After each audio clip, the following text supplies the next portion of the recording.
Have you ever stopped in the middle of a perfectly normal day and felt it?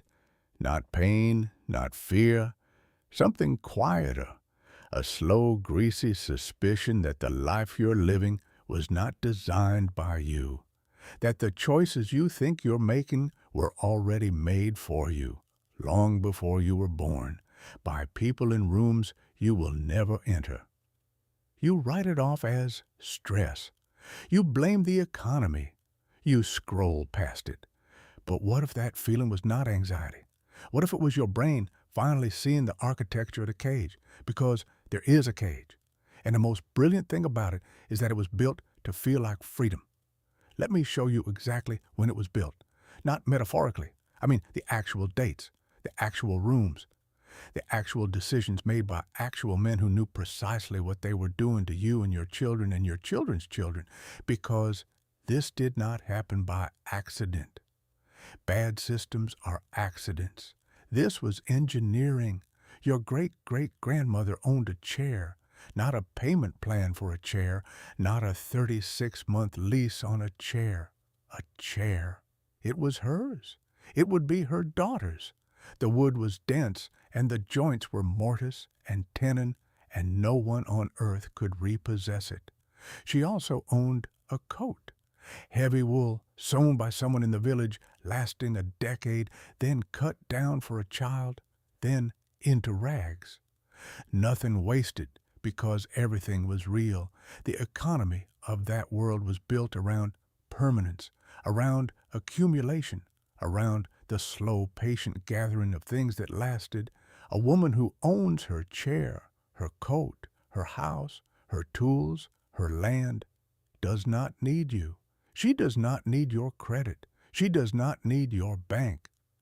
You cannot sell anything to a person who already has everything she needs. You cannot frighten her with unemployment because she has savings. She is, from the perspective of a consumption-based economy, completely useless. And so the consumption-based economy had to get rid of her mindset, her values, her belief that accumulation was a virtue. Here is the first brick. Christmas, 1924. Geneva, Switzerland. A group of men representing the largest light bulb manufacturers on earth sat down together. Philips was there. Osram was there.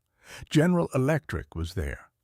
At that moment, the technology existed to manufacture bulbs lasting 2,500 hours or more.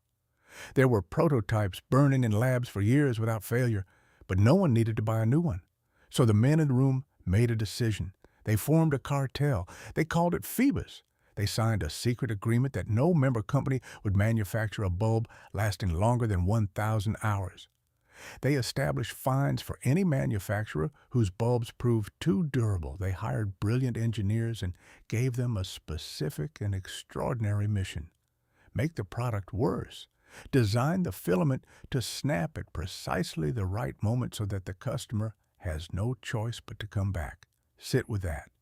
Because what happened in that room in Geneva is the founding document of the world you live in. It is the first time powerful men looked at a product that worked, that lasted, that served its user well, and decided that was a problem to be solved.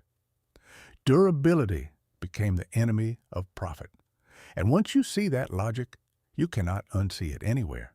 Your phone slows down. Your appliance dies a year after the warranty expires. You have been trained to call this normal. It is not normal. It was a choice made by men in a room in 1924. But here is the problem they created. If products break faster, people need to buy them more often. And if wages are not rising fast enough to keep pace, where does the money come from? Before 1950, debt was shame. In virtually every culture on earth, a person who lived beyond their means had failed morally. Credit was a last resort. You borrowed to save your farm from drought or your child from illness. You did not borrow to go on vacation. The idea would have struck your grandparents as not just foolish, but genuinely deranged. The psychology of the era was oriented around one principle. You save first, you buy after. This model made individuals extraordinarily difficult to control. A person with 3 months of savings is a person who can quit a job she hates. A person with no debt is a person with options. And options lead to the question that unravels everything. Why am I doing this? The re-engineering of American psychology around debt is one of the most successful propaganda campaigns in human history. It happened through advertising, through cinema, through the slow, patient replacement of one set of values with another. The word thrifty began its migration toward suggesting deprivation, smallness. The word spender began accruing glamour. You deserve it now. Why wait? Life is short. In 1950, the Diners Club card launched. In 1958, Bank of America mailed 60,000 unsolicited credit cards to Fresno, California, without asking permission. By 1970, there were over 100 million credit cards in circulation. The infrastructure of debt was constructed at a speed that has no historical parallel. Now the laws came, one after another, in different countries, under different pretexts, achieving the same result. In 1934, in the depths of the Great Depression, the United States passed the National Housing Act. Before it, a mortgage was short-term. You borrowed for 5 years, paid interest, refinanced, or paid it off. The National Housing Act standardized the 30-year mortgage. It normalized the idea that it is acceptable, it is expected. It is the natural order of things for a human being to spend the entirety of their productive working life paying a bank for the right to sleep somewhere, not owning a home, paying a bank for 30 years. While the bank charges you roughly 2.5 times the original value in interest. And this was called making housing more accessible. Across the Atlantic in 1947, Britain passed the Town and Country Planning Act. Before it, if you owned land, you could build on it. That was what ownership meant. After it, the right to develop land was nationalized. If you wanted to build on your own property, you had to purchase that right back from the state in permits and approvals. You own the asset. The state owns the ability to use it. Watch the synchronization. America, 1934. Britain, 1947. Different crises, different governments, identical result. The elimination of the possibility of self-sufficient, affordable housing built by ordinary people with ordinary skills. Before these laws, a family could call their neighbors, mix clay and timber, and have walls up in a season. After these laws, that was illegal. Building codes mandated industrial materials, certified contractors. You were required by law to become a customer.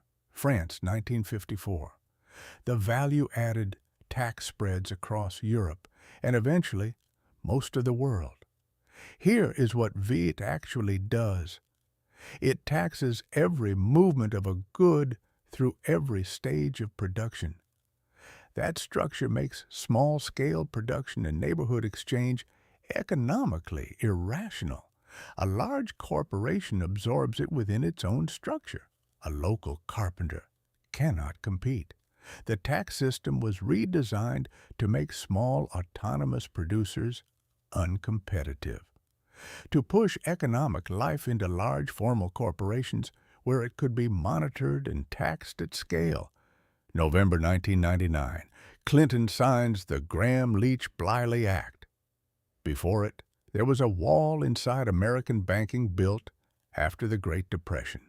That wall separated your savings account from investment speculation. Gramm-Leach-Bliley demolished the wall. Suddenly your deposits funded derivatives trading. 9 years later, those derivatives collapsed. The government used your tax money to bail out the institutions that had gambled your savings. The profits had been private. The losses were public. October 1998.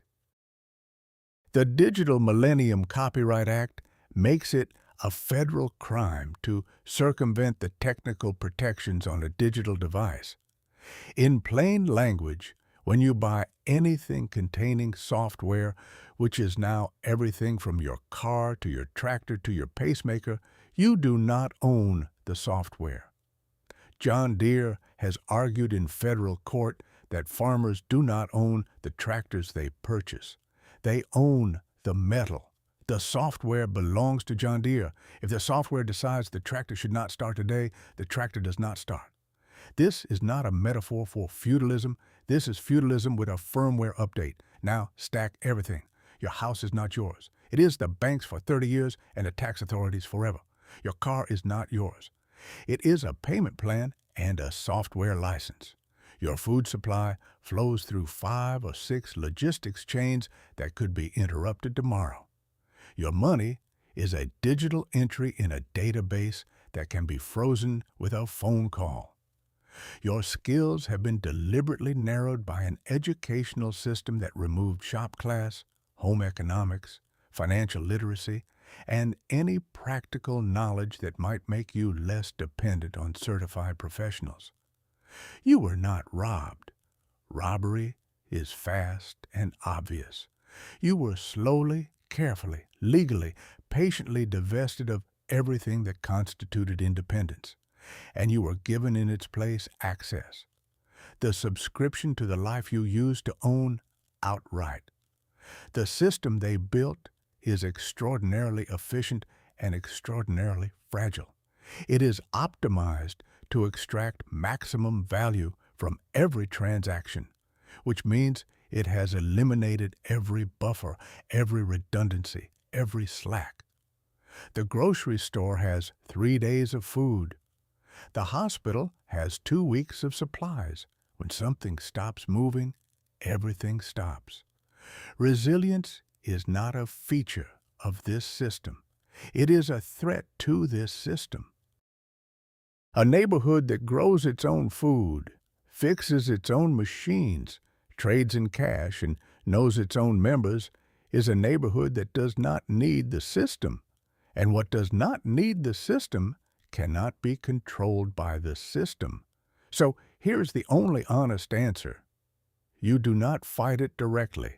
You do not wait for a politician to dismantle it. You build something parallel, small, real, durable.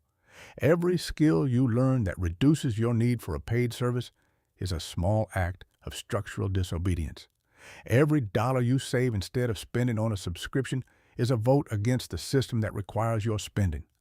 Every relationship you build with a neighbor, a farmer, a local craftsperson, every transaction that happens outside the algorithm and a credit card terminal is a brick in something the system cannot tax, cannot repossess, and cannot shut down with a firmware update.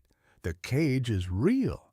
The bars are made of law and habit and language and fear. But the door was never locked. It was only made to look that way. The lock is the belief that this is simply how things are, that debt is normal, that ownership is old-fashioned, that your function in this world is to consume what others produce on terms that others set in rooms you will never enter. The room exists. The men in it are still making decisions, but so do you every single day in every choice about what to own and what to owe and what to know and what to need. Build the thing that lasts. Own the thing that matters. Learn the thing that cannot be repossessed.